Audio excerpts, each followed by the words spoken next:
Ya, apakah saudara pernah membuat sebuah perencanaan, membuat sebuah planning yang sangat detail, yang sangat baik tentang berbisnis saudara, atau mungkin satu planning tentang keputusan-keputusan besar lainnya, studi dan seterusnya. Dan kemudian saudara merencanakan dengan sangat detail akan pergi kemana, akan berapa waktunya di sana, akan menghasilkan apa di tempat tersebut dan seterusnya.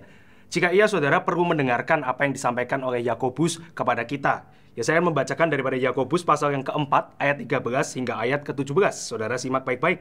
Jadi sekarang kamu yang berkata hari ini atau besok kami berangkat ke kota Anu, dan di sana kami akan tinggal setahun dan berdagang serta mendapat untung, sedangkan kamu tidak tahu apa yang akan terjadi besok. Apakah arti hidupmu? Hidupmu itu sama seperti uap yang sebentar saja kelihatan lalu lenyap. Sebenarnya kamu harus berkata, jika Tuhan menghendakinya, kami akan hidup dan berbuat ini dan itu. Namun sekarang kamu memegahkan diri dalam kecongkakanmu, dan semua kemegahan yang demikian itu jahat.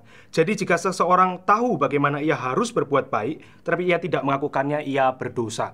Ya, Yakobus seolah-olah pertama mengatakan bahwa perencanaan itu satu hal yang buruk ya. Tapi benarkah demikian? Kita juga didorong sejak kecil untuk membuat sebuah perencanaan. Kita didorong sejak kecil untuk merenungkan dengan hikmat dan kemudian mengatur segala sesuatu. Alkitab pun juga berbicara tentang orang yang bijak yang kemudian mengatur rencana di dalam hidupnya.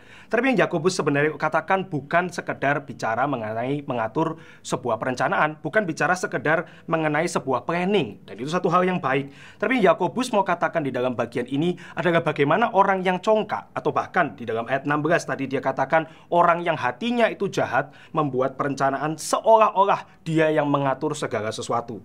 Di dalam ayat 13 ditunjukkan dari beberapa kata yang dipilih oleh Yakobus. Pertama, dikatakan orang itu tahu ya. Tahu di sini dia sangat pasti. Ada beberapa hal yang dia tahu secara pasti, keberangkatannya hari ini atau besok ya, dikatakan tujuannya kota Anu. Kemudian berapa lama ia tinggal, dia tahu dia akan tinggal 1 tahun. Dan apa yang akan dikerjakan di sana, dia tahu dia akan berdagang. Dan kemudian dia menjamin dari kapasitasnya sendiri bahwa dia akan sukses. Nah, Yakobus mengatakan hal ini sebetulnya di dalam hidup daripada orang yang congkak itu adalah sebuah kejahatan. Ini satu hal yang dilakukan tanpa sadar, dan kemudian Yakobus mungkin melihat itu terjadi di dalam gereja, melihat itu terjadi di banyak orang Kristen maupun tidak. Yakobus memberikan bagian ini.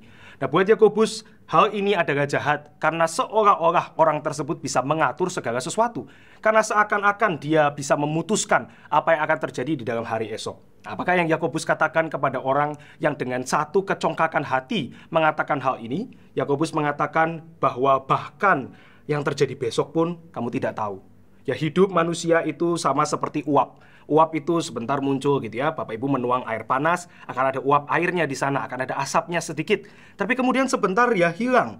Hidup manusia itu seperti itu. Ya, Mazmur juga banyak bicara, hidup manusia itu seperti bunga rumput yang sebentar ada tetapi besok bisa hilang dan seterusnya.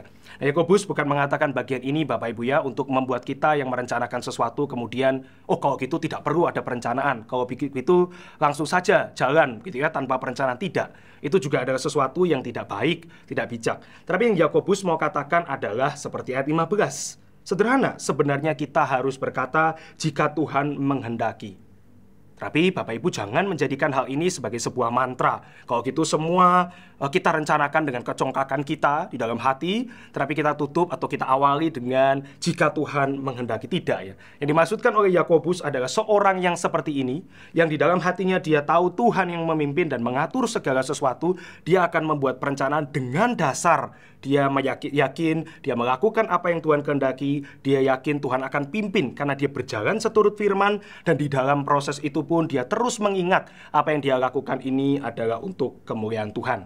Itu mengapa ayat 17 ditutup dengan, jadi jika seseorang tahu bagaimana ia harus berbuat baik apa? Berbuat baik dalam hal ini adalah melakukan seturut rencana Tuhan, tapi ia tidak melakukannya, Yakobus katakan berdosa. Nah, mungkin ini adalah dosa yang seringkali kita lakukan tanpa sadar, atau dosa yang seringkali kita abaikan karena sesuai dengan keinginan hati kita. Tapi Yakobus pada hari ini mengingatkan kita harus kembali kepada firman Tuhan, dan kita harus hidup membuat perencanaan atas pimpinan Tuhan.